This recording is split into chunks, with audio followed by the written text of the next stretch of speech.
As a I team know make at least. Sorry, I didn't mean to speak. As the team moves forward, advancing towards the inevitable end of time that they have remaining, meeting with old friends and conversing with them to acquire new assets, new skills, and honestly asking for a bit of help. Along the way, Morthos gains a bit of time with his adopted children. While he hasn't adopted them yet, he has been spending time with them. It's nice, it's pleasant, and, well, you may or may not get the next chance to do so. Ray is currently observing magic and the properties that they have in their book, as well as going through the steps and motions throughout the weeks to months within the time spent with this group. You definitely collected a lot of information. The only problem is if it will be enough to do what needs to be done. Iskar and Rusty are working on weaponry to see what exactly will happen on their end, and Iscariot mentioned potentially not coming back from this, making sure that the threat is taken down.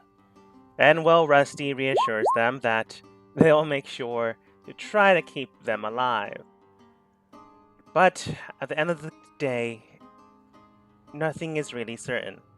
And at the end of the day, no one's really sure if you'll be coming back from this. But don't let that get you down. And unfortunately, Ray has not had a chance to read through all their books. The true crime of this entire event. But it does dawn after a few hours. Morthos does spend time with his adopted children, spending time with a few people here and there. Iskar, your weapons are finalized with Rusty's assistance, mainly Rusty and you helping.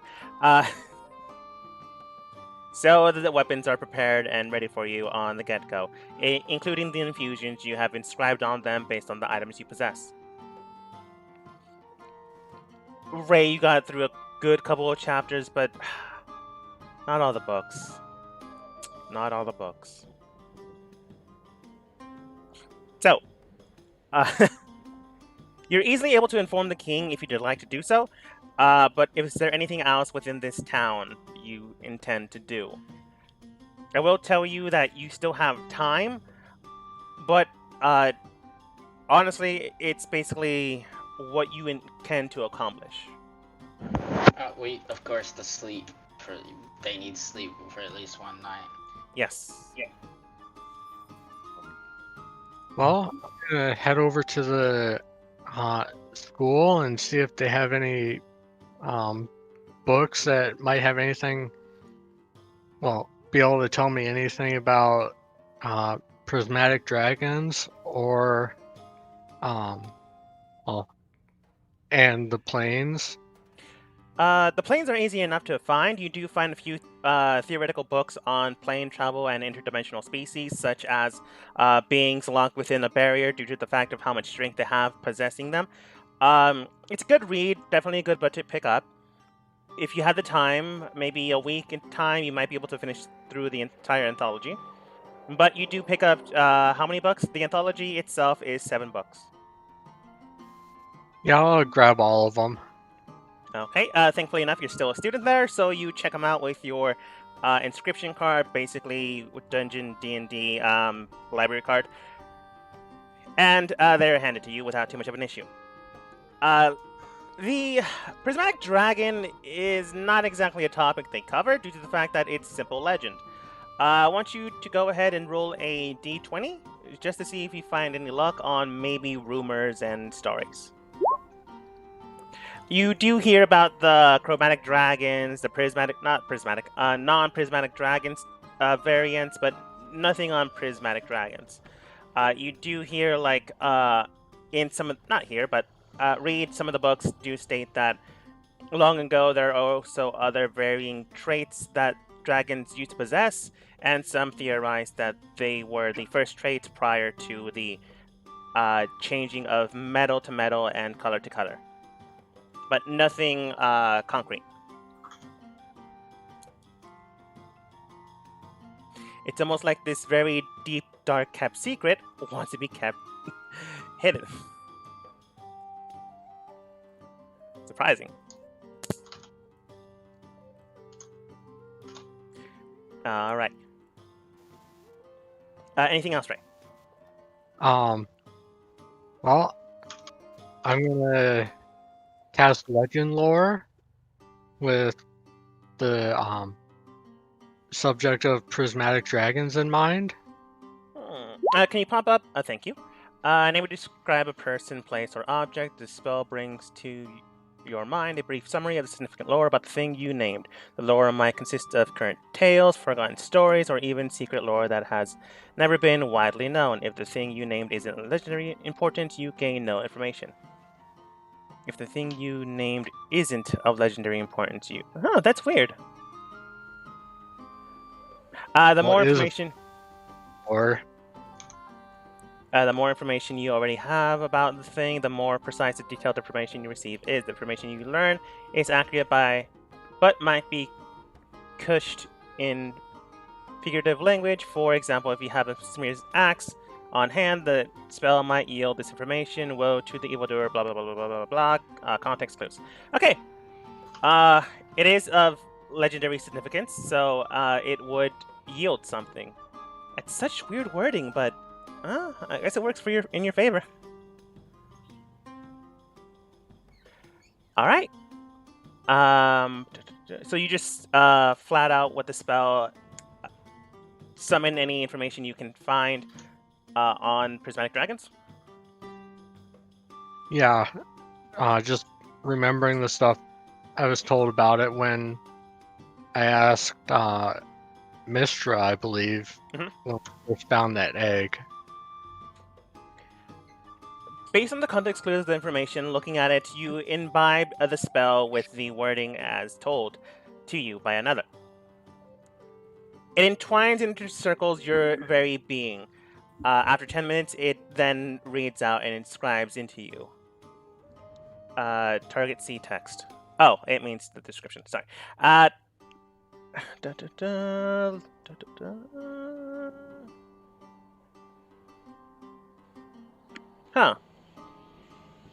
It's not a lot of information you already have, so it's not as precise as it could be. But the spell intertwines into you, and you do hear of tales of a prismatic dragon king, long since dead prior to said events of your current age and time, long ago, when the gods, primordials, and the dragons were fighting for the rulership of the world itself. Eventually, the prismatic dragons nearly dominated the entire scene until the gods, the other dragons, and the dragon gods and primordials decided to quelch and destroy that disruptive force. No one really knows what reason this prismatic dragon did this for any amount of reason, according to historical context that you find, but it does seem to correlate with the information you already have. However, the ruler of the army of the prismatic dragons that once held place within your world long since died long ago. But you do get their inscriptioned name, which would be the Crimson ruler. The wolf.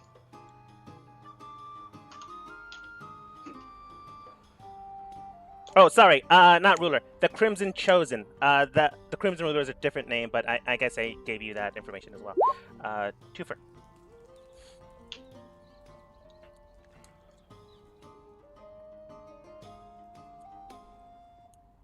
Okay. Then after that, I'm gonna see if the school has any items that might have any sort of attunement to other planes. You do find some items like locked up behind some cages here and there that some of the teachers do use from time to time. You do find a staff of teleportation. You do find a dimension door handle, and you do find what appears to be a tree branch that looks easy enough, but it does have planar travel. Each one can be distributed to teachers, but no other members of the school body. They do have them.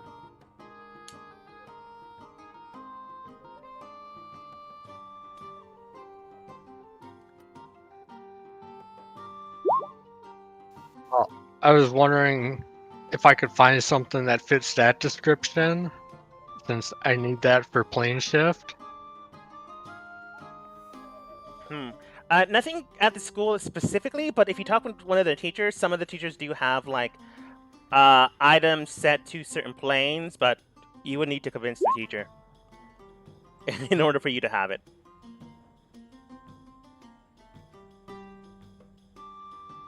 Well, I'll find one, and that's hopefully in possession of a item that's attuned to a more good aligned plane. All right. Looking through the catalog of teachers, you do find one that has a stone that travels to the dimension of the abyss. You find one that travels to the plane of water, and you find one that travels to the plane of air.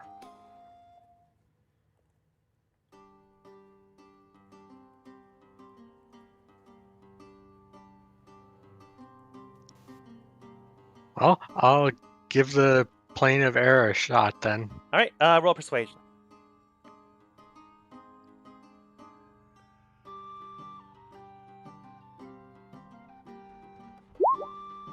It doesn't seem like they want to listen to you. After all, you are a student and they're a teacher, so they're not really up to the task on willingly giving you an item, especially since you're still learning.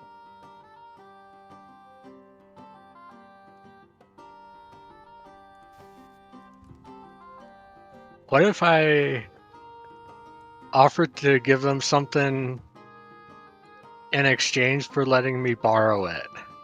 What do you offer?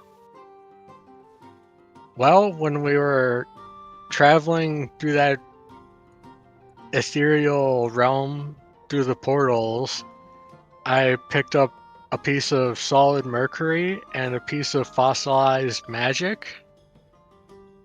Go ahead and roll persuasion again. It doesn't give any boost, but it will allow you to roll again.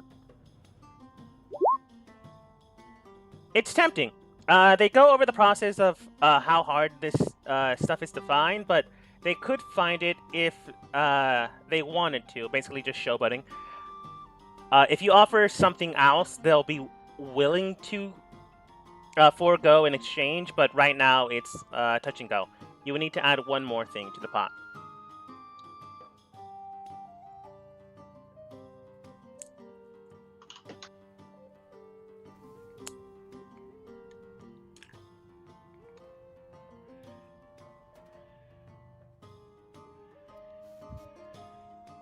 I'll give them the memory erasure spray. With no one to tell you that's a bad idea, the exchange is confirmed. Alright, write those off of your character sheet, and you now have a stone that allows not a single use, but a personal portal to the plane of air. Also, I have those 2 boxes I took from Q's place. Yeah. That transported stuff. Would those be sufficient to teleport to those realms? Not really. They sync up with the realms, but they don't act in the same way other items would. Okay. Like, if no one is on the other side to receive, then nothing can really go through. Except for, like, certain things, like maybe a certain type of spell or something like that. But okay. Ray, you spend your way dealing with knowledge and potential security breaches. Morthos, what do you do?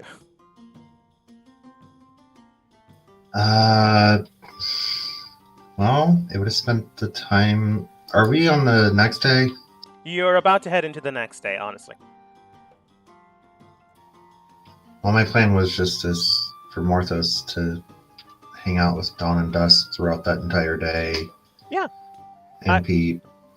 Spending the time with Peep, Dawn, and Dusk, you're basically, once this is over, if you all survive, your adopted children, Dusk is growing back to the way they were before. Bright, happy, definitely ecstatic once more, but still not really able to speak. Dawn is able to communicate through their own connection with each other. However, you can tell that they are glad that you're here. Spending this type of time rather than just working is helpful to both of their growing. While both are technically 18, one's a drow and the other one is a elf. So they are honestly still classified as children. Right. But they do enjoy this time that they honestly don't get. So the day just being a father figure, someone to communicate and speak with, definitely does help them. Honestly. But yeah, that was just my plan for the day.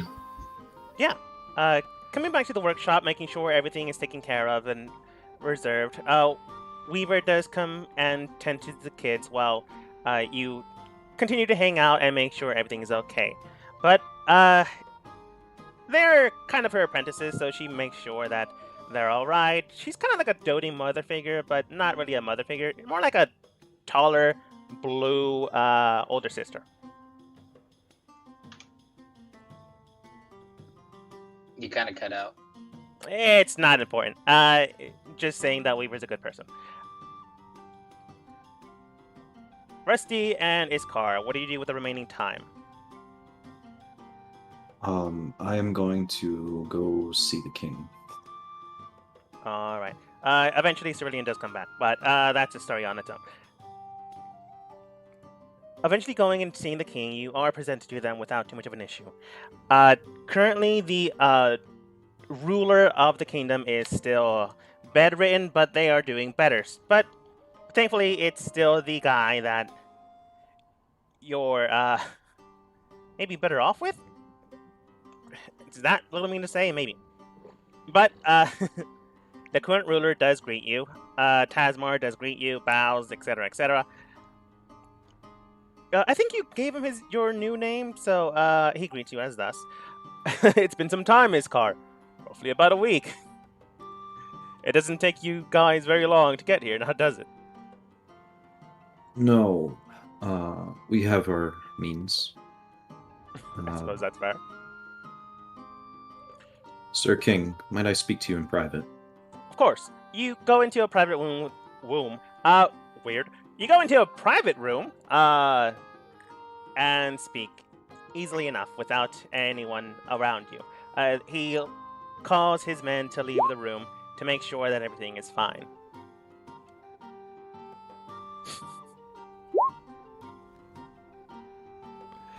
Boo to both of you. But Iskar, continue. There's been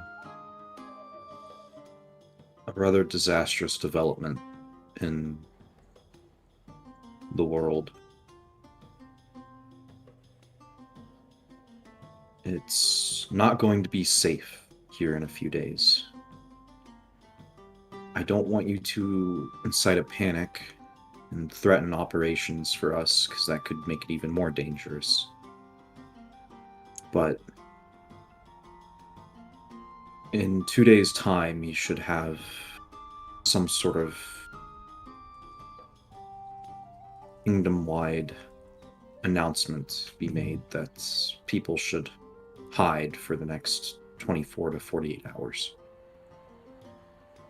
Listening to this information, he does take it in and he does draw breaths here and there, picking up the information at hand.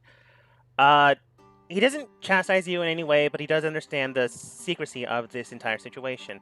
And based on the things that he's already seen and the things that his man has already seen, he can clearly tell that this is a security issue.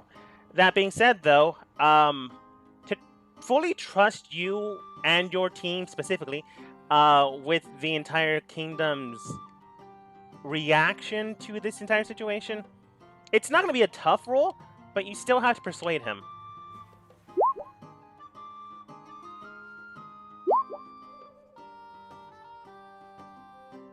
Alright.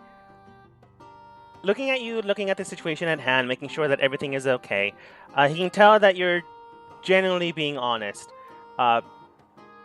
Making a wide announcement too early could potentially go with a hysterical mass riot. Doing it too late could potentially lead to death. So, doing it on the day of might be the best course of action, but it could still potentially lead to hysteria. So beforehand, he will make sure, he tells you all this by the way, he will make sure that security forces are at the ready just in case things go awry and people panic. He will send out messengers prior to making sure that the guards are well prepared beforehand. And anyone else that needs the information. No true information will be given, but a significant call to arms will be drawn out before any blood is spilled.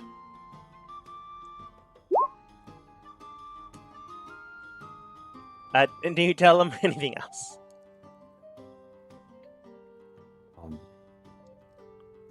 I am worried that I might not be coming back from this.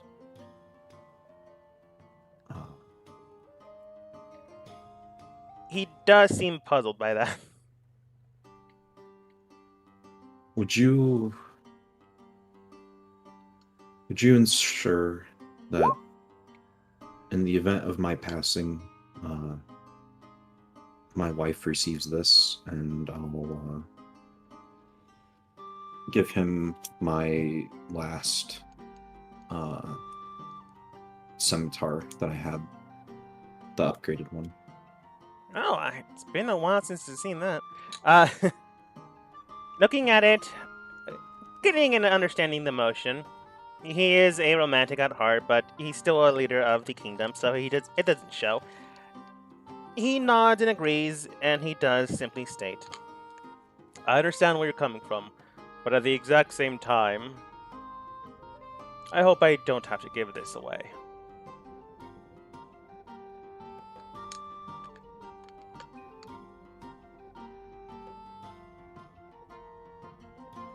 Be seeing you then.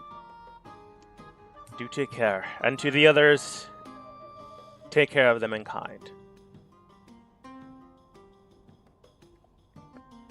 And you shove off into towards the warehouse. In the meantime, Rusty, what do you spend with your remaining day? Just tinkering with stuff. Tinkering with Yeah. stuff, making sure that everything is well enough and fine. You create weaponry arsenals and items to make sure that your team is well equipped. Making sure that your assistant slash working force is able to go on without you. You establish a chain of command following certain people to make sure that, you know, they'll still be able to carry on without you for the time being. So everything is basically, you're basically being appropriate about this, making sure that even if you survive, you might still get hurt, so having a chain of command would be beneficial to you. If you do not survive, having someone to carry on your work will also be beneficial to you. It's clinical, it's precise, it's pristine, and it's probably what Rusty would do. If not, go ahead and say no. He doesn't do that at all. In fact, he burns everything down to the ground as soon as everyone leaves. No. Okay. Sterling comes back after their day with their sister. And if you want to ask her about it, you can. If not, she doesn't tell you anything. But that is how your first day ends. After a good long rest, everyone regroups back at the warehouse facility without too much of an issue. The children do go back. Sorry, Morthos, you're going to have to be away from your kids for a bit. If you're back, if you're not, sorry about that anyways. The children do go back to their work slash their own environment to make sure that they have a restful time and to get ready for, well, the events that are to come. Also, welcome back, Morthos. Next day, everyone healed. Depending on how you guys slept, you could get the bonus that Morthos gives you, or you did not. Yeah, I'll take his bonus. All right. So, the new day. What do you guys do? Where do you guys go? You do have the information on where the site will, on where the gate will rip into the world. So you can go there, or I think Ray or Iskar or a couple of people did mention to, or wanting to speak with Phil about things. If not, you can completely dismiss it.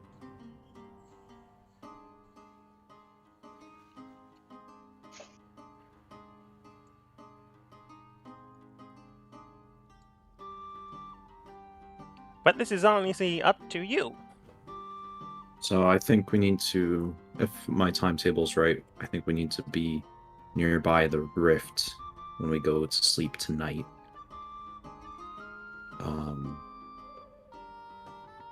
And then begin our watch there. Today I think we need to go back to Roanoke and inform Phil face to face of what's going on, make sure everything there is settled. I would like to ask him a favor. I mean to try to acquire one of those anchors that they have. I don't know how much help it'll be, but I'd rather have it. Sounds good to me. Yeah. Yeah, I have no objections. Excellent. In that case, Rayshana, would you be so kind as to take us there? Yes, one moment. And I'll cast teleport and zip us all over there. All right, just making sure everyone that's there is there.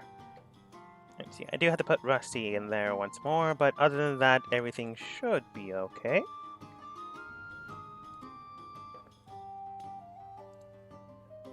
Eventually, the team does travel to their current destination. Ray makes sure to use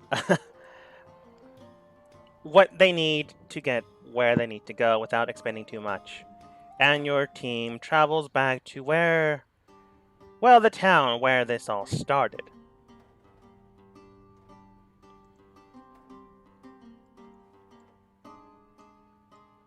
Ignore your doubles for a second. That's not an enemy. I just forgot to singularly target Rusty. And accidentally targeted the entire team. I can't see anything. That's fine. You don't have a line of sight because your token's new.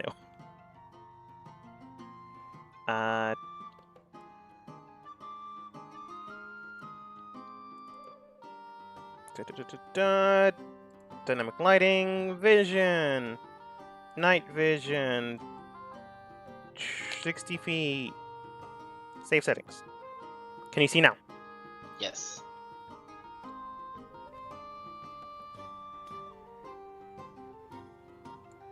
Okay. The team arrives without too much of an issue, and you can tell that once breaking into reality back here, you can tell that you go into the area, and Phil is exhausted. You can tell that they're upset, they're tired, but they are overworked. But that's nothing unusual. You can tell, though, that he does have an old wound near his knuckle area where you would punch. Maybe a day ago wound. Civ is also there. Phil does greet you all and is currently talking with the children until you do arrive, and then he like motions with them with semaphore, kind of like more or less army signaling, but they understand and then head towards the offices.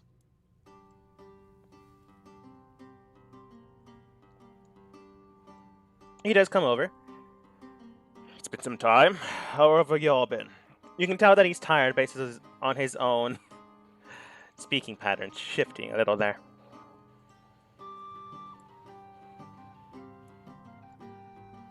It's been okay. I assume you understand the general idea of what's going on, yes? Yes. most part. Don't care for it, but I understand what happened.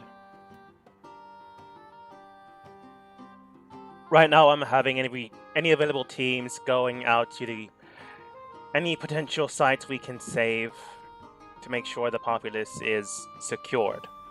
Well, we're not exactly sure what to do here, as this is not exactly an event we had planned for. Well, I had planned for. I don't know about the O5 Council.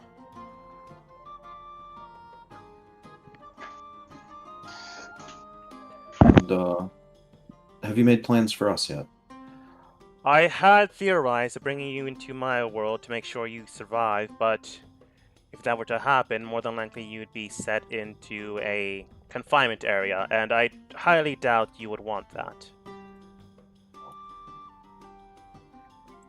So, honestly, I would give you the option, but would not recommend it. Phil, we're going to go to the rift, and we're going to stop it. Do you have any tools or equipment you could give us to help make this happen? Now would be the time to hand them over. Like, honestly, with Phil, you don't really have to persuade. Well, certain things you might have to, but unfortunately, he has come accustomed to the area. He understands the people, and while these are not the humans or humanoids he is supposed to be assigned to protect, he still cares for the people. Cares for you, cares for everything. But he still has his duty to do, so he does tell you this, and it does follow his track of thought anyways, which is also why he left the clergy. More on that later, maybe. I cannot give you anything that you don't already have possession of, but I might be able to accidentally, while making preparations to leave, accidentally leave things behind. Who's to say? I understand. It'd be a shame if some of those reality anchors got lost. Yes, it'd be a shame if we lose one of them. Although we would need to secure at least one to retract some of the things we have recaptured. But if one gets lost through the paperwork, who's to say someone couldn't have found it? You never know. When do you expect to be out of the area? By tomorrow morning. I will be the last one to leave, following the retraction of any potential viable agents within the area that aren't guarding the civilians.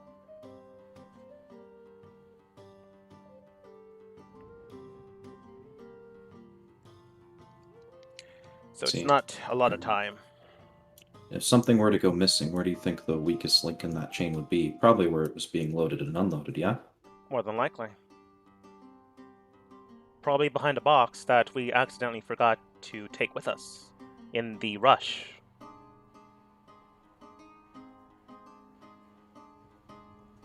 You can tell that Civ is writing all this down. Not writing this down, but basically making memo notes to send off to make sure that go in a hurry, make sure you have your possessions and leave.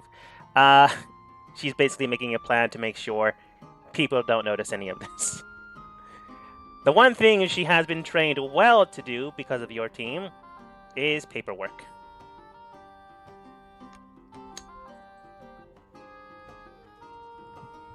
Phil, Civ, stay safe.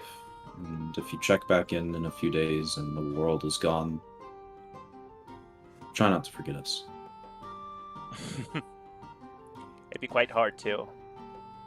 But you do leave an impression. The site is yours to freely access as you can, but you cannot take anything that does not belong from our world. But if you do take the things that draw from yours, well, it'd be under your secure hands. You can tell he takes out a small console device. It is honestly just a PDA. He presses a few buttons, and you can tell that an electric lock unhinges. You hear that, and the door to the right is unlocked. I have to go and make sure everything's taken care of, but if you need me, I'll be in the offices to the north. Civ, Of I'm course. afraid you're going to have to make a lot more of those copies. Well, it's unfortunately something I'm getting used to. To your team, she does state, thanks for helping out, and thanks to you, I was able to get a nice furnished apartment in town for a while. Although the cost of that was a few restless nights of not sleeping. But you at least made sure people survived. I'm more than willing to do paperwork as long as they don't have to fight. Careful what you say. We might take you up on that. Immediate dread on her face. But, she moves forwards.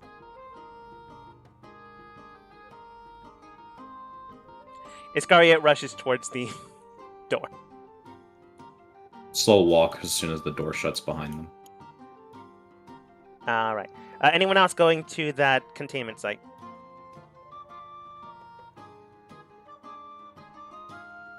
I don't think so. Alright. Rusty will go with him. Sorry, my mic was muted. No problem. So basically everyone. As soon as you enter inside the area, you do find that it is not getting ready because you just gave him the news. But you still have access to anything that comes from your world, which would be the individual that you brought in, the fifth key, or your companion / friend of Morthos, that's currently being confined due to the fact that they are not conscious yet. Shar. The coin that continues to... Oh, wait, that's from their world. No, it's from yours, surprisingly enough. The key Coin was that... the mimic. Yes. The key that rapidly... Coin that rapidly continues to make itself more and more until it's able to form a mimic. The egg that is currently not there, but there's an egg, a prismatic egg, that you can take. It's from your world, but everything else I do believe is from theirs.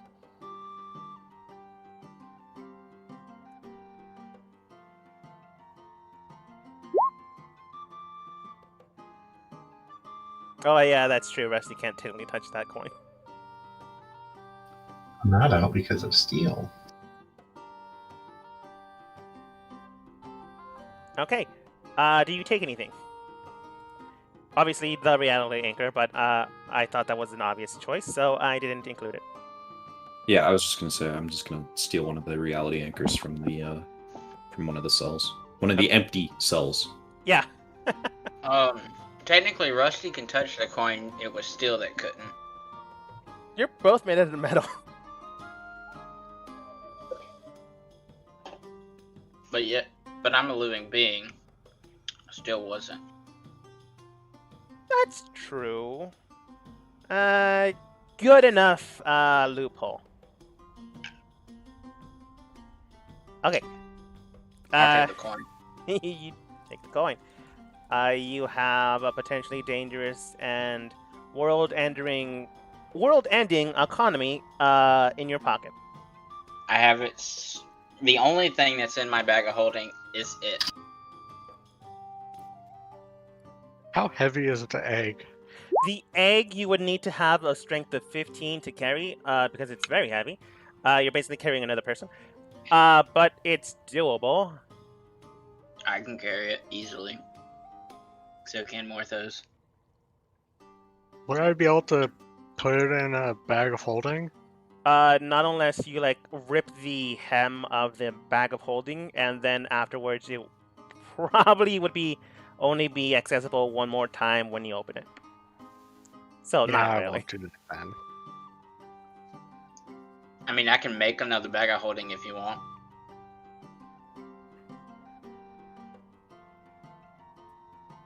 Well, I'm operating under the assumption here that we may not be coming back. So, how long would that take you? If I understand the way the infusions work, I can make it instantly.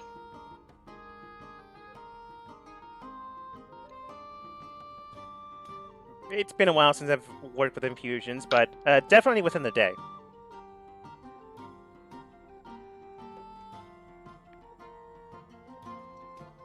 Although I Well, if you- suppose you can like make another bag, rip that one, so it's only useful one, and you still keep yours. Could he just make a bag that's big enough to fit the egg in it? I think, Rusty, correct me if I'm wrong, but can you only duplicate the exact dimensions of the object, not modify them? What do you mean? Like, I know you can make copies of items, but are you able to like change them? I mean, it's up to perception and the DMs, to be honest, because I can make. It says I make the item. I guess it's just more like a Using burlap this- sack. Using this infusion, you can replicate a particular magical item. You can learn this infusion multiple times. Each time you do so, choose a magical item that you can make with it. Da-da-da.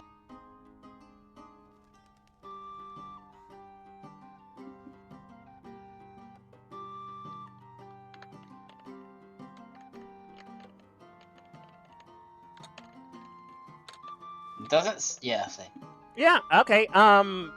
Rusty, you find a nice big burlap sack, enchant it and infuse it to make it a bag of holding. Ray, it doesn't look good, but it will get the job done. I think all that matters is that the inside will still be the same as a regular bag of holding. I don't Yeah. think the outside matters. Ray, it doesn't look good, but it does get the job done. It's definitely magical. It definitely has the properties. That's all I needed. So, All right. Ray, it looks like a fashion disaster, but thankfully enough, you're able to do the job that needs to be done. if you consider all the weird stuff I'm wearing, Yeah, that's I true. look like a fashion disaster forever. That's true, but you've also been changing your appearance here and there. That is true. But whenever regardless of you're blue, it only shows what you're showing, not what you're wearing. that, you carry the burlap sack on your back. It's heavy, but you're able to do it with fulcrum. I think I'm pretty sure I'm using that word wrong. Does anyone else take anything from this area? I will tell you, if you don't take Shar, she will be taken to the other side. That doesn't mean that she won't be taken care of. You obviously know that. Well, now, clearly, for sure, you know that Phil wasn't the evil bad guy, wasn't the evil big bad. He's just a guy that really believes in the organization, but is not willing to go to the dark places. Well, maybe unless he's informed. You honestly don't know that part. But you can tell that he's willing to take care of people and things and people. Mainly people. So if they do go with Phil, they'll be taken care of and will be out of this danger zone. If you do not, well, then you'll be the person's responsible for her care. Well, if we let the organization take her, she's going to end up in a holding cell. I mean, what are we gonna do with her? Well, outside of the current circumstances that she finds herself in, she was basically on the run for the rest of her life, running away from her father, living in the forest, hunting for food, always being attacked in case... Well, except for in Morthos' case, because he was able to see the real her. Always being attacked whenever strangers found her. Honestly, it's either a bad life or a decent life, but you're not really able to leave your room. But you won't be chased anymore. But you won't be chased anymore. But the bad life will still allow you freedom to an extent. Until you get caught up too. Up to you guys. Well, I guess it comes down to what's more important to her, freedom or security.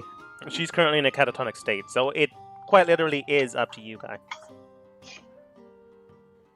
Martha, she's your friend.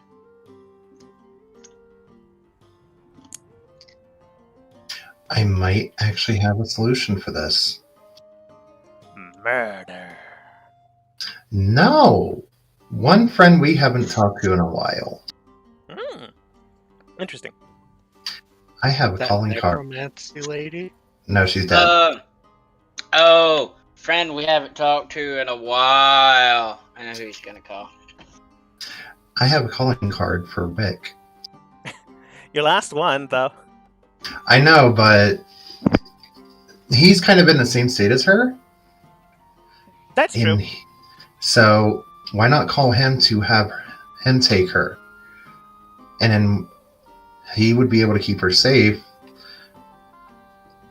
And she would still have her freedom. And he'd probably be able to help her more than what we probably could. And at the very least, if you guys do fail, jump into another plane of existence. Yeah. So I will use it to call Wick. With the last tear of your card, Wick is summoned to your, talk about another security breach, plane of existence. As soon as that happens, they are locked into place due to the reality anchor in the area. Unbeknownst to them. Warping in, they do greet you all. Ha! Oh, weird room. Marthos, it's been some time. Yeah, it has. Have things been okay? Still running, still ensnaring my relatives into a potential prison and or death. Depends on how fast they run, I suppose. Yeah, that makes sense. Some of them are pit traps. So, what do I owe the pleasure for this? By the way, that's your last card, by the way. And I don't have any more material to make more on me. That'll be fine, because I don't know if you know what's been going on, but you may want to be ready to leave this plane of existence forever. All right, then why'd you call me here? Because there's someone I want you to take with you. Oh, sure. Looks towards your companions. The robot, the female No. lady, the angry one with the face. Which one? Probably Cerulean. No, she's very similar to you. And Morthos will walk down here to Shar. Mhm. This is Shar. I'm sure you can probably see either form with your abilities. Oh, yeah, the demon blood. Well, devil blood? It's all confusing to me, honestly. Yeah, there's a lot of secrets there I really can't explain right now. Let's just say her daddy is something way worse than we want to deal with, but she's been trying to hide from him. Kind of similar to your situation. Fair. Unfortunately, she lost control and she's been in this state for a while. Yeah, it does look like her mind is trying to heal itself, but that it's going to take some time. Which is probably why you called me. Yeah, put two and two together. Sure, I can take care of her if you need me to. How long or when do you need her out of here by? Now, Yeah, fair enough. probably. I don't know if you're going to be able to teleport out of here. Nonsense. He grabs onto Shar's hand, currently on like a wheeling gurney, and then he snaps his fingers. Watch this, and then nothing happens. It's gonna be a problem. We can get you out of here where you'll be able to use your abilities again. Good. I don't like this feeling. Yeah. But either way, Wick, thank you. That'll take care of this situation? Well, just make sure you survive this situation. I can tell that the fabric of reality is tearing, and honestly, as soon as it teared, I was gonna check it out and then leave, but yeah, getting the upfront warning of, hey, just leave now, probably a good call. Yeah. Well, Morthos will turn to the rest of the group. That takes care of that situation. Is someone gonna let me out of the room? I'll escort Wick out with Shar. You do so without too much of an issue. Buttons are pressed after a while. His card tells you what buttons to press because you lock the door when you close it again. It's unlocked and without too much of an issue. Wick says his goodbyes. Well, it's been fun. Thankfully enough, you didn't die. I honestly thought you would die. Probably gonna die. It could still happen. That's true. Anyone can die at any moment in time. It all depends on if you go into danger willingly. I mean, you know this of our group. Yeah. Which is why I honestly didn't think he'd survive. But, nevertheless, it's been fun. If you do manage to survive, give it a call. I'm sure your friend here, Shiar, will be more than welcome to have you accompanying her from time to time. And you take care as well. Try not to get caught by your family. No. I still have 32 to take care of. You remember the last number was 64, and the number before that was 99. He's been working. He's been working. He's been working hard. He doesn't salute. He does, though, kind of salute. It like put two fingers on top of the head and does the weird salute thing. And then bamps out of reality once more. Now out of the range of the anchor. Well, that takes care of that situation at least. Is that everything we need? That's all I came for. Should we get ready to I guess stop reality from breaking? Yeah, we should. Fair enough. Miss Ray Shauna, if you will. I think, Ray, you do have the coordinates. Okay, just give me a moment to cast a spell, and we'll be off again. Aren't we gonna use the scroll to save your spell slots? Well, I'm gonna have to rest anyway, so... Oh yeah, we're resting. Yes, by tomorrow, the seal of the world will be broken. But that does not mean you don't get a rest for the night. Thankfully. Sorry it takes me so long to bring you there, because, quite literally, I need to make sure that everything that needs to be hidden is hidden. Sorry, usually it doesn't pick me up when I was eating the popcorn, so I didn't know. My bad. I am gonna use the scroll, though. Yeah.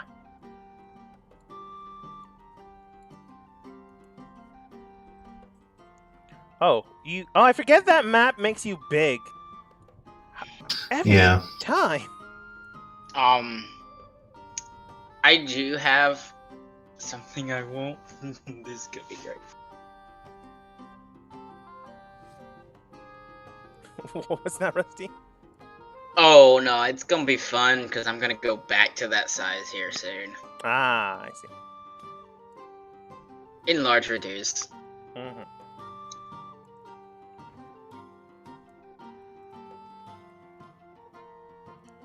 The team looks at once transported here, a massive complex that used to belong to a certain clandestine group either recently dead or recently vacated due to the fact that the seal is now awoken. Whatever happens now will be entirely up to your team. With the help you had asked for, mainly items, these are the things that now stand beside you. Your people and the items that you hold. A good amount of the organization is currently vacating people and making sure that they survive. The rest of the teams that are not here are also making sure that a good amount of the populace is safe. But ultimately, your team is the first line of defense and potentially the last line of defense. With a plan of victory, not secure, but a plan nonetheless of fighting back against this acting force against your world. You set out for the night, make camp, and in the morrow, Well, you set I was watch. actually gonna cast Magnificent Mansion, so we can at least have a nice place to stay this last night. And we can eat magnificently because this could be our last meal. Fucking awesome, right? Because this could be it for us, guys. Surprisingly enough, I don't have a Magnificent Mansion tent situation. I wonder if I can just type in house and it'll just give me a house. Well, actually, you know that library map you used a while ago? That's what it'd look like. Oh yeah, because technically everything in here is what he wants it to look like. That's true. Um, That's a win. Good job, Ray. That was great. It's awesome. I totally forgot that you could take that spell. I mean, technically, can we see out the doorway? I think so. Or at least you should be able to, depending if Raid allows it. We could technically fight the bad guy from here. I don't know about that. That's a bit of a stretch. Or at least we have a place to run away to for the moment, if something happens. It's true. But your team does eventually make sure that everything is resolved. With flick of the wrist and making sure that people survive, your team is resting within a magnificent mansion that is set forth by Ray, which does mean it's basically a giant library with a second roof, second story, being where you will actually sleep. For Yep, some I can't reason, see. it doesn't allow vision. That's weird. Oh, so is anyone else getting a reverb effect? Yeah, Yeah, I am. yeah. It I might be keep from my hearing end. it. What's Talk the sound? again? Hello. It looks like it was coming from far. Yeah, Rainer. What Your the mic. heck? I don't understand. It's never done this before. Oh, Damn it, I Rainer. put you on the wrong map? Wait, what the heck? No, this is the library map. Why are you... Because you made it small for that other map. Or, Alright, you should Were be you able to see the wondering- library now. yeah, I see it. Okay. Honestly, knowing Ray, you would want a giant library. So this fits the scale. But, make plans, do whatever, etc., etc. We will take a 10-minute break here for various reasons. One, it'll allow you guys time to get drinks, go to the bathroom, because I do not know how long this fight will take. Yes, I gotta go. And two, I need to go take care of my cat and feed them. So, 10 minutes, and good luck.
And clicking the buttons. Not you, me. Okay. The team moves forwards, advancing with their plan, eating, drinking, having a good time within the library as best as they can. Ray spends the night reading and obviously enjoying whatever time they can, setting up on magic, dragons, anything that can help them survive so they can read another day. Morthos planning potentially the possible events that lead past this. Not thinking about the moment. Cerulean, it's kind of hard to read.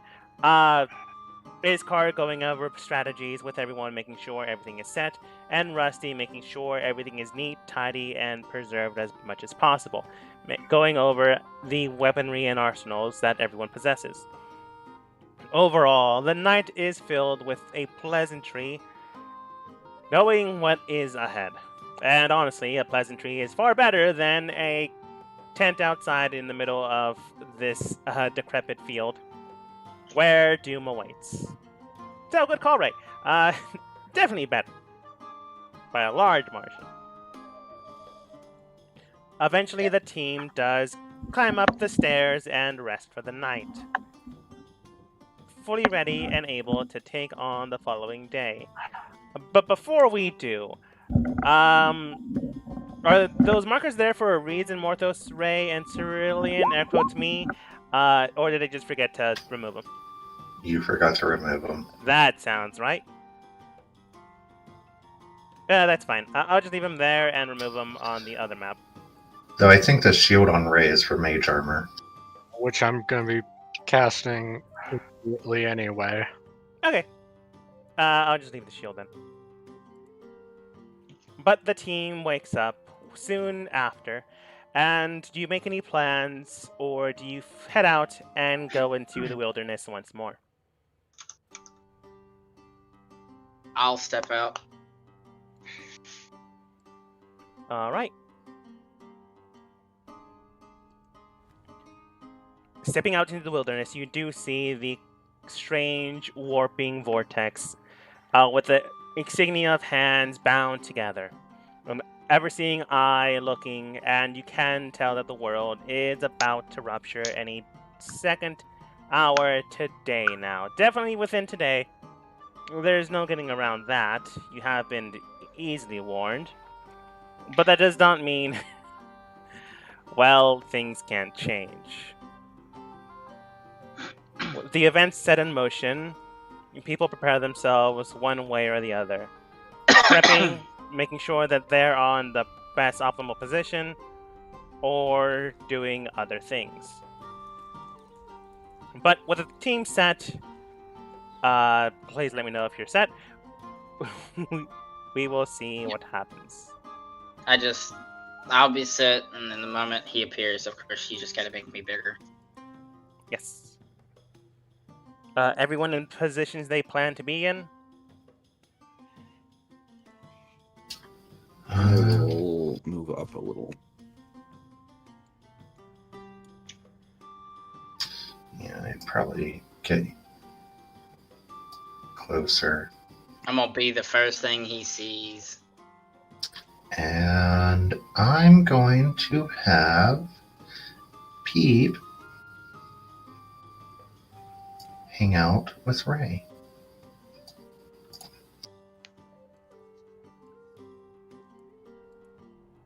Okay. Don't worry. I'll take good care of them after you die. Rude!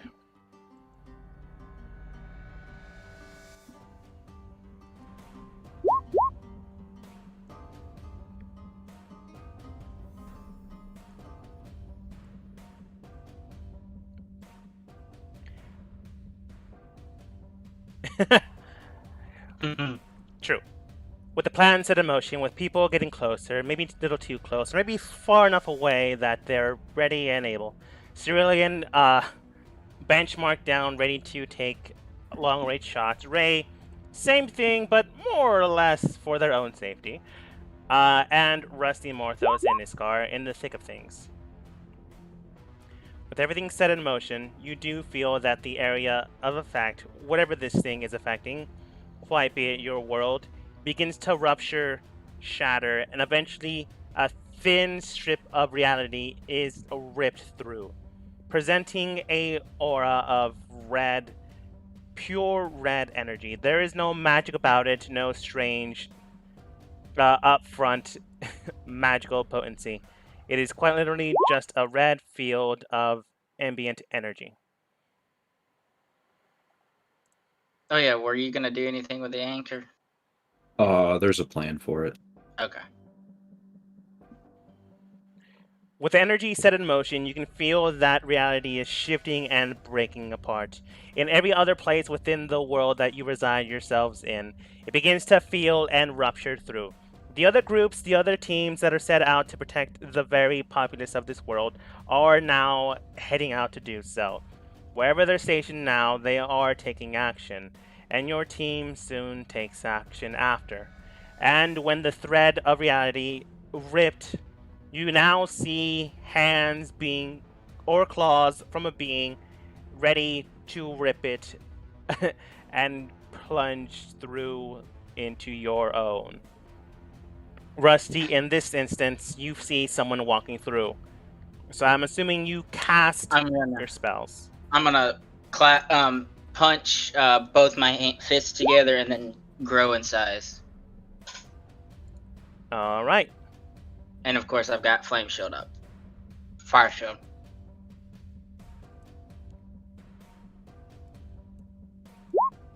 Growing in size, you immediately take aim and ready to fire with your new bulk, making sure that everything is as substantial as possible. I think you also casted a secondary spell, but I forgot what spell it was. The fire shield, it's non-concentration. And before that, you casted Fire Shield on yourself, bringing about another layer of protection.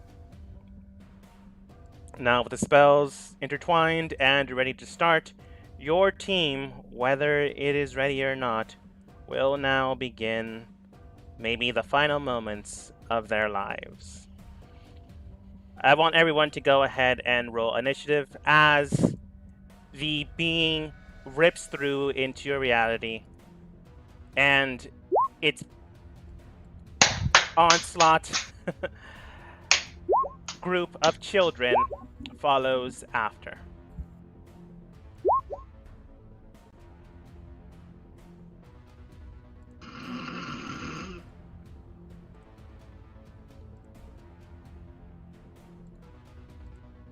We're fucked.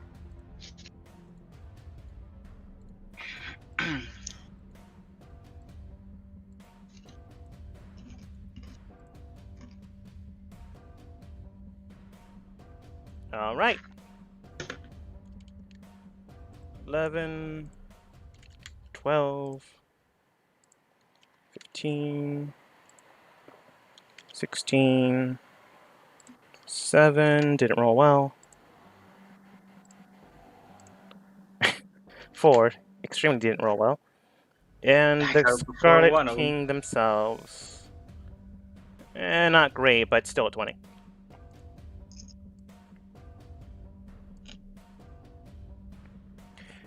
With the axe and motion set forth, the Scarlet King rips into your reality, and then soon after, 6 of its children follow soon after. Whatever this thing is, dwarfs even Rusty in their enlarged, reduced size, and they quite literally just stepped into your reality.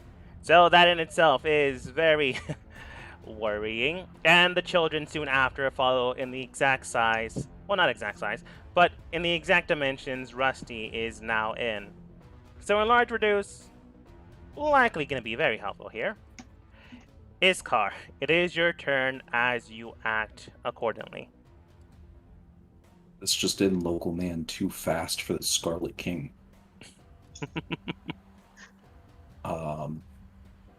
I am gonna spend a whole turn buffing up, it seems. I am going to crush my haste coin. Use my haste action to crush the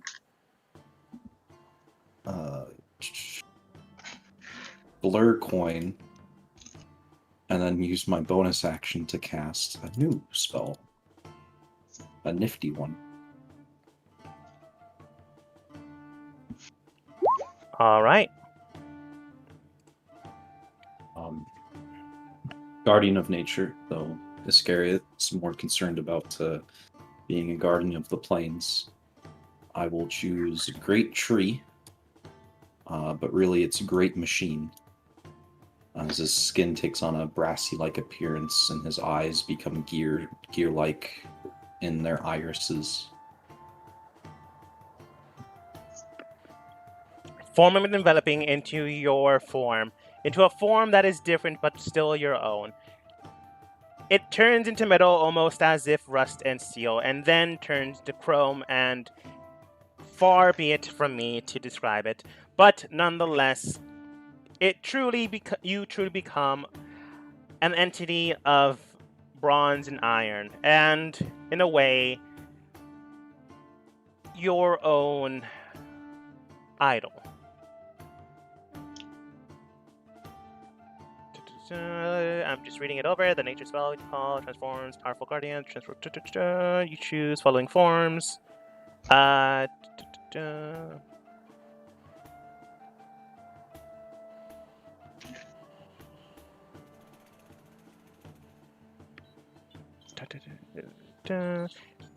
I can't believe you just started and I got a phone call.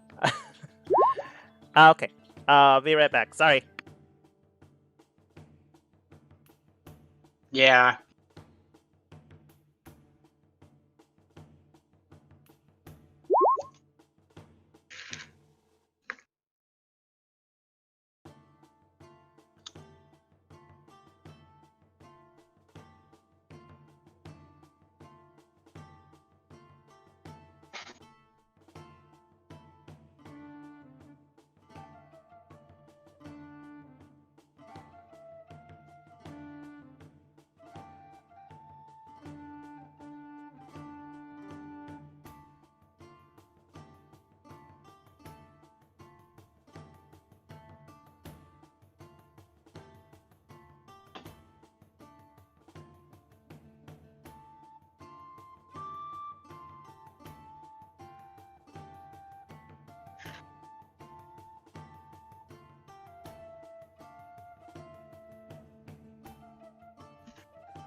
So it might be noisy when I talk. I gotta turn my air conditioning on because it's getting way too warm. So I do apologize for that. No worries.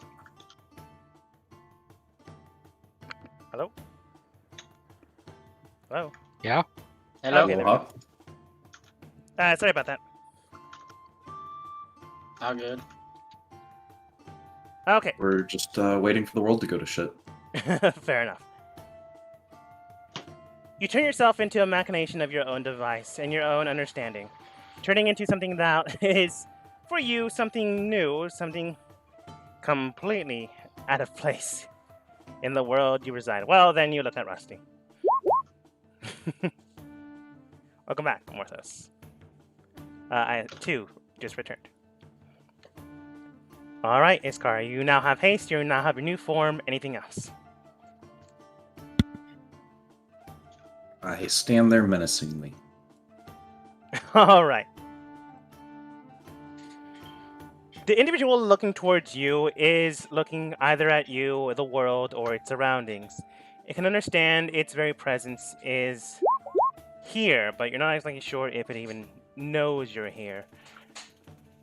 It's gonna turn into the creature then looks towards your group, not really knowing or caring why you're here, but it does act in turn. See if I can't find something spooky. Behind the mirror. This sounds spooky. With all the Persona music that you've played, I'm surprised that we're not listening to the Battle for Everyone's Souls right now. We would, but Morthos is streaming. Anyways.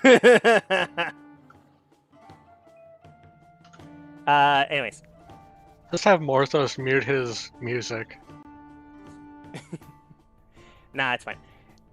Rupturing through the reality of space and time, it then goes for an attack directly towards the individual that is large enough to consider itself a threat. And it lunges straight towards Rusty. Without a word or a movement, it simply moves its hand directly towards you, Rusty. And a chain of iron and brimstone correctly curves from its reality, bends around its arm, and flickers from its pointed finger directly at you. Let's see if it hits.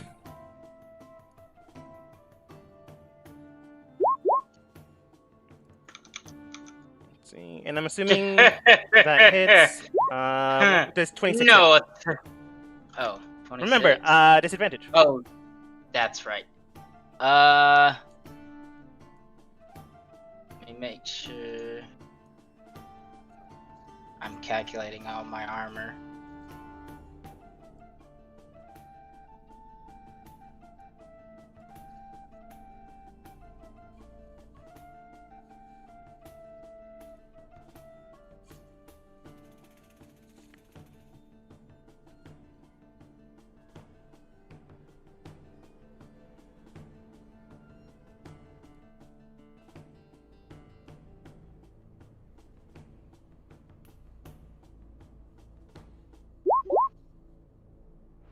Yeah. Okay. Yeah, because they took away the shield spell from us.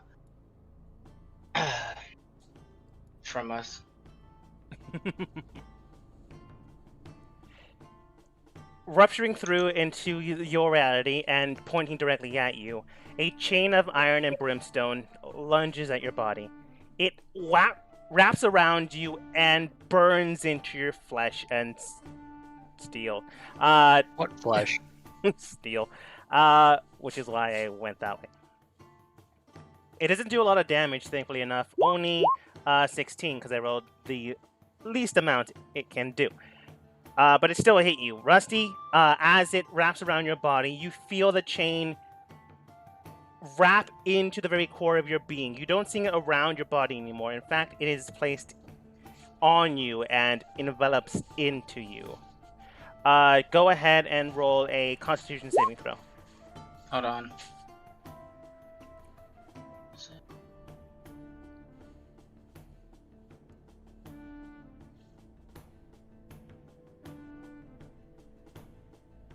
He takes 9 points of cold damage.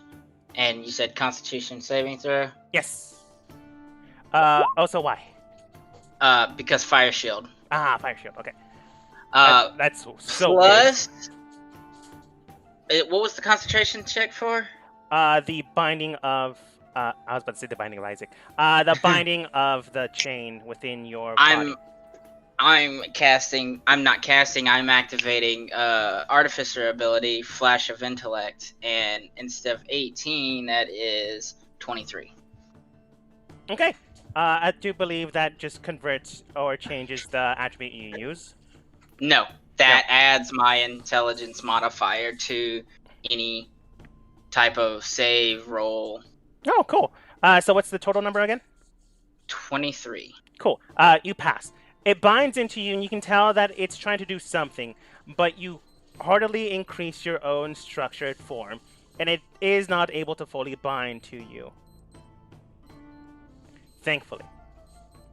But it still hit.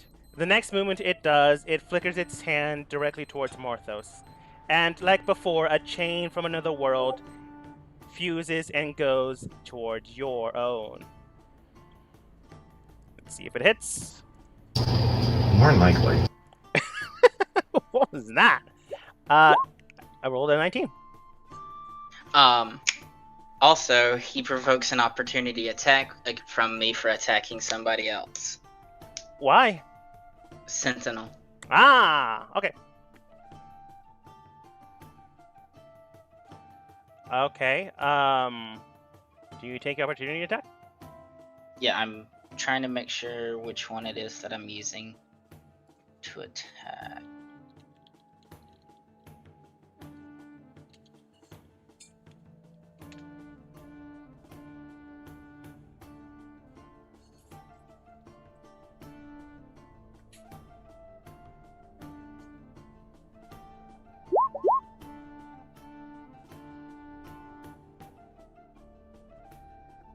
All right. I assume a 15 does not hit. It is not. When you opponent's attack, the creature's speed becomes 0 the rest of your turn.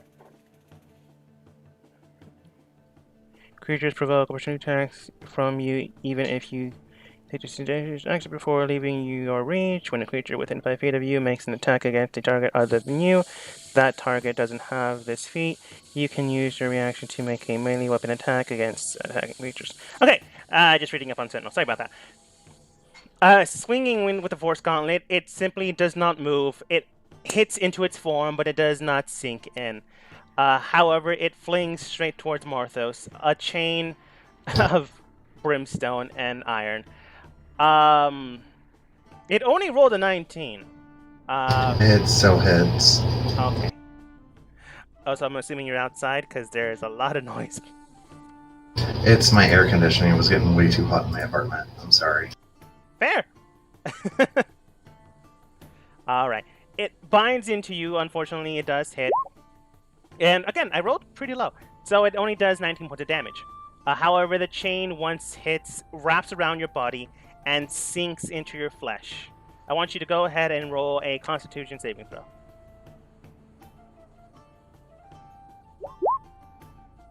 All right.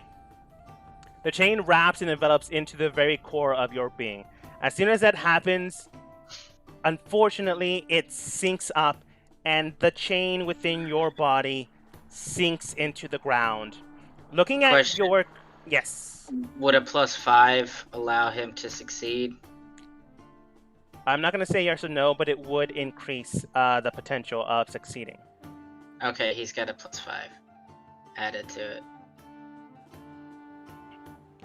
All right. Let's see, that would make it a total of 14. Unfortunately, that is not enough. Wrapping around the body, it sinks into the ground. Morthos, with your current vision of sight, with varying, quite literally seeing the souls of people, you look down and you can see a chain enveloping your body, as if your body is chained down. And that chain sinks into the ground, as if you're positioned in place. Your speed is currently reduced to 0. I wouldn't have been able to add it to him anyway, because I used my reaction to add it to mine. Oh, okay. Either way, unfortunately, 14 is not enough. Morthos, your speed is reduced to 0. Well, he needs to do a DC 18 dexterity save. Okay. I'm assuming Hellish Rebuke. Yep. Alright. He'll hopefully Dogma proves normal to his saving throws. Don't tempt me! Aw. Todd! Does he take any damage from Hellish Rebuke? Yeah, it's just reduced. If I remember correctly. Yeah, half as much. Guess what? How much is half? So 27 damage. Total and then half? Or, Yeah. Okay. Half of 27. Burning into its flesh and bone, it sinks into this being of magnitude and fortitude. It binds into its flesh and burns into its form. You can tell that not everything hit straight through and through, but definitely something did hit. But at the exact same time, it does not look worse for wear. Which, honestly, you did expect that. Morthos, it is now your turn. Okay, so I've got a chain that is holding me in place. Yes. Let's try and get out of this.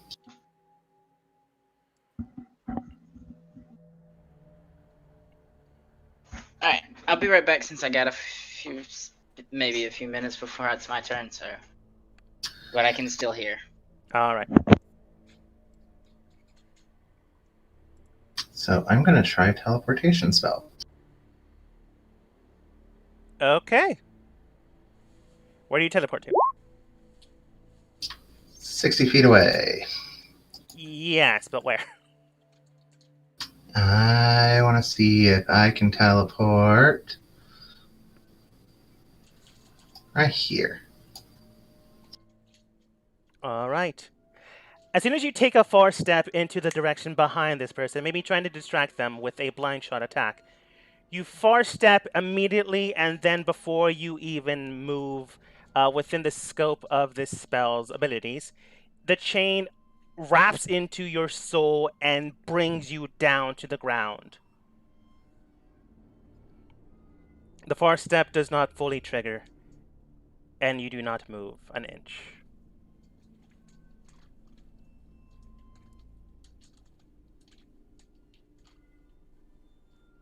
Well, I can't do anything then.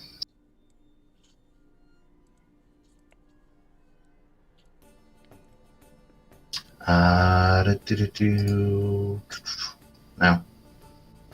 Most I can do. Because I already casted a spell, so I can't cast another one. You could still cast a cantrip.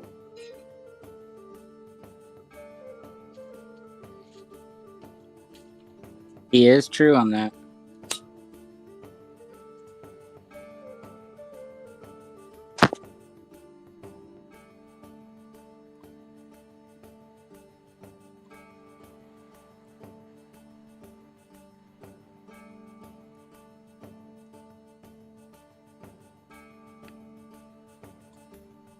I'm looking at what I have. Mm-hmm.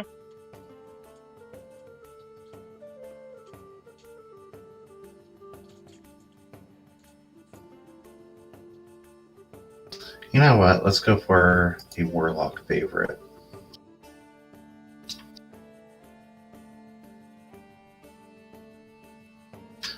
I'm gonna shoot Big Baddie 4 times. Attempt to. Hey, real quick, Dogma, can you just type how much damage I took? I can't hear anything right now.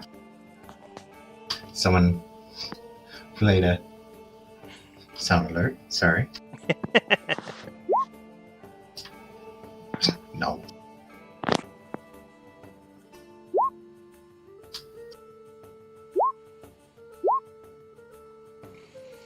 Does the 22 or 23 hit? 23 does hit. 1. That's it. All right.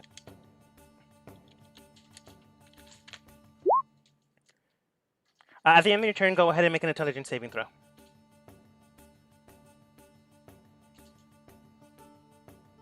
Might as well just put that as a failure.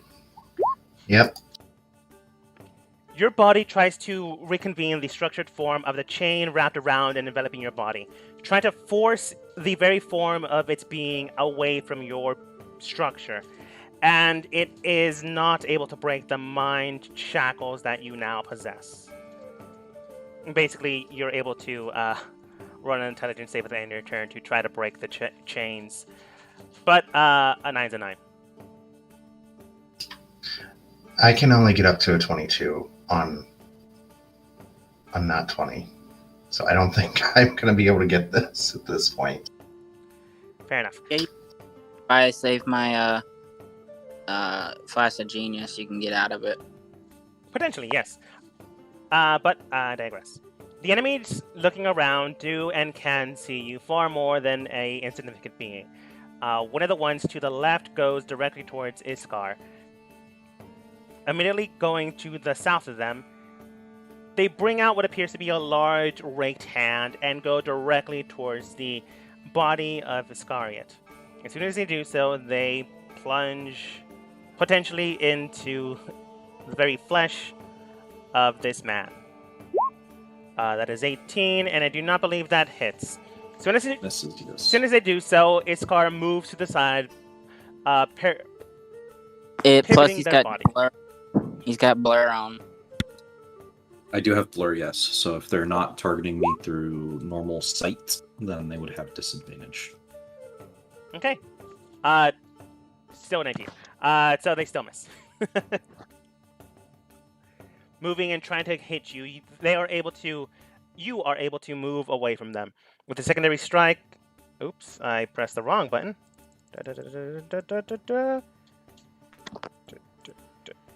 There we go. With a secondary strike, disadvantage, 27. I will cast shield and that will miss. They go directly towards you, and casting shield, it basically fights against the shield itself, just holding it and waning it away. The second one then goes directly towards you, Scar, because, you know, there's more than one enemy, and goes for the lunging attack as well. Since you have blur on, the first one strike misses, and the second one hits with a 26, but with your shield misses until the shield goes away. Ray.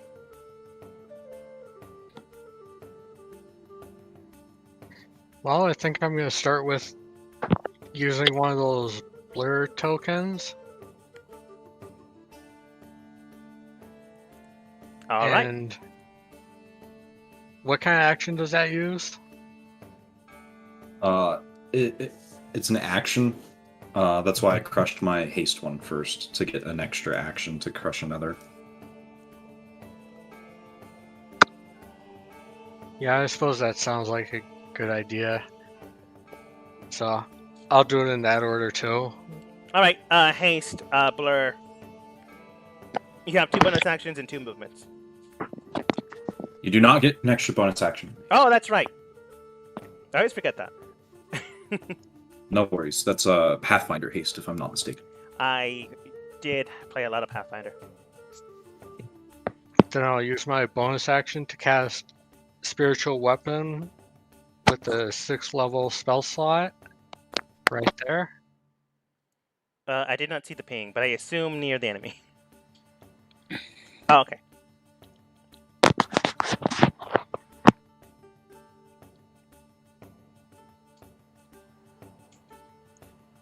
Throwing a blade of magic itself, you do bind it and direct it towards the enemy.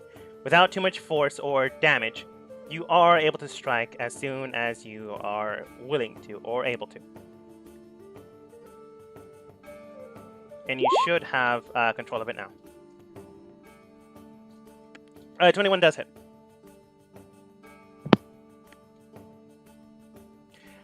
With a spiritual blade, it slices in, and the force damage just sinks in and hits it with a clock and a gunshot.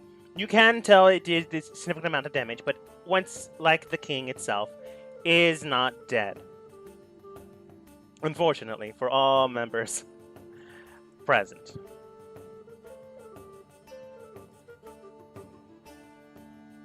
Anything else, Ray? And I think I'll move back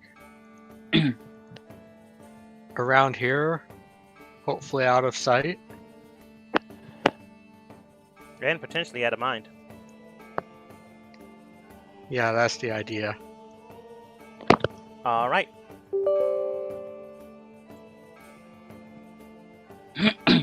Dun. An enemy agent to the south goes directly towards the encampment site of your team, which means that they will go around. Yeah, around Rusty, which means that Rusty just gets an attack opportunity, but he doesn't because they already used your reaction.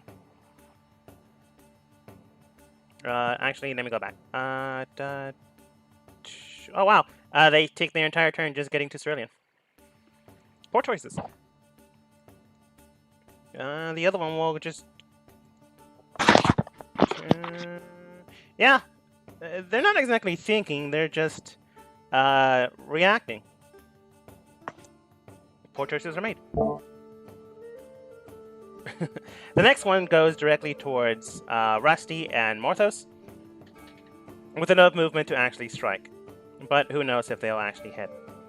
They will go for the first strike against Rusty. 32, disadvantage, 23. Does that hit Rusty? Yeah, it hits. All right.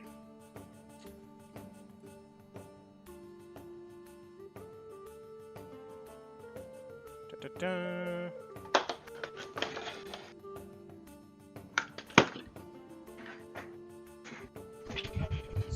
D6. With a good slash, it buries into your flesh and bone. You feel a tingling sensation of necrotic damage just perforating your body. If you're able to reduce necrotic damage, you can, but these guys hit with slashing necrotic damage. But the next attack is directed towards Morthos. 28. Morthos, do you have like the disadvantage thing everyone else has? What thing? The blur coins. I haven't used it yet because I've been kind of screwed over already. That's fair. The next one slices into you, Morthos, for 14 points of damage. It hurts, and it's definitely necrotic, so if you're able to reduce that, you can. But it definitely sinks in. Rusty, you're back at the top. Bottom, technically. Alright, hold on. I'm going to use my action to crush my own coin of haste. And then use the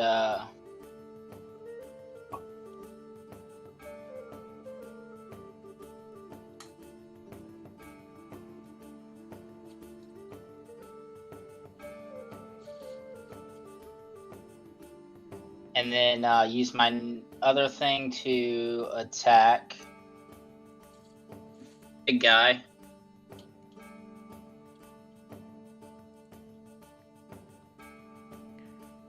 That is mad vague, but okay.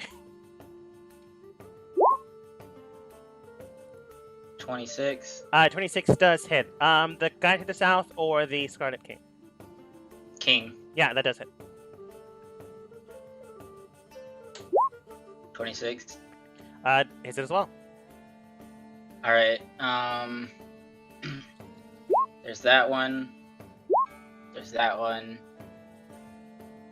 If I remember correctly, large reduce gives me A D4.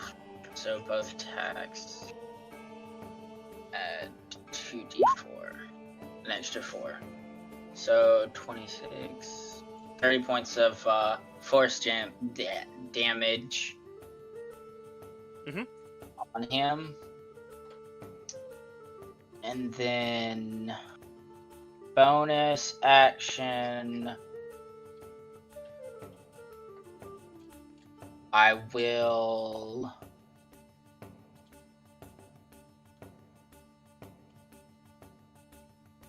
spells.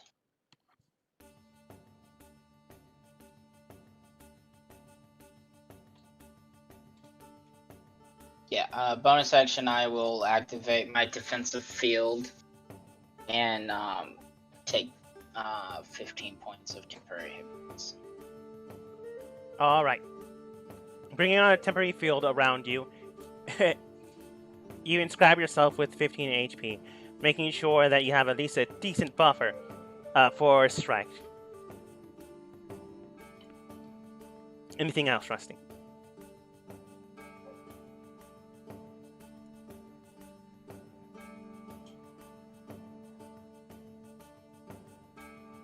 Oh, I forgot. I had advantage on initiative rolls.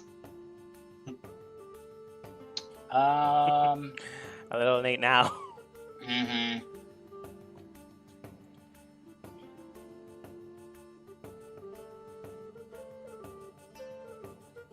Oh wait, what does this do?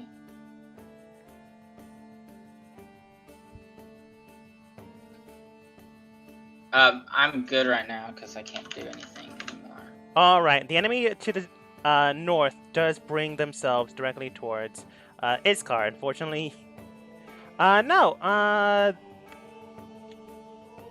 Let's see here. They're able to see Ray, and these guys are a little bit more willing to go and attack things that are beneath them.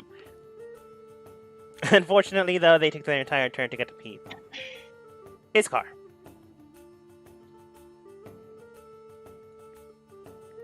So I start blasting. Go north.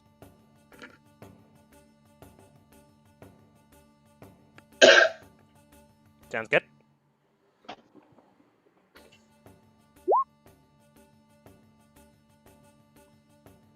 That would be a total of 20. It should be only 16. That 4 is wrong. Okay. Taking a strike directly towards the one to the north, it does not sink in. The form, function, and attack does not cleave through. And the one that was to my south. All right.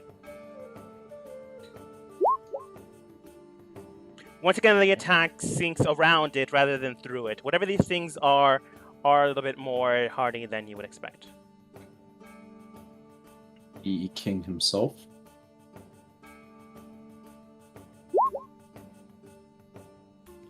And again.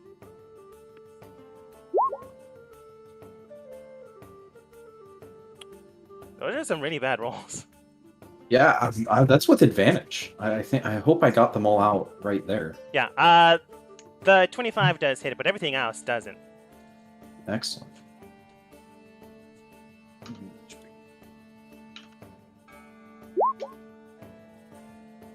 Nice. Bringing in a cleave directly towards their body and sinking in with metal and brimstone. It sinks into the flesh of the king, and immediately it does, and you can tell that it was reacting in that stance. It does now look towards you, which unfortunately may or may not be a good thing. Do as it wishes, because I then teleport another 10 feet. Okay.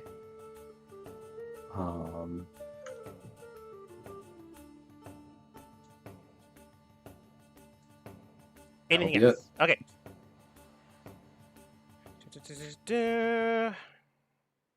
Yeah. The Red King themselves looks toward the team, advancing directly towards Iscariot since they did enough damage to even be considered a flea bite in comparison to themselves. The being in front of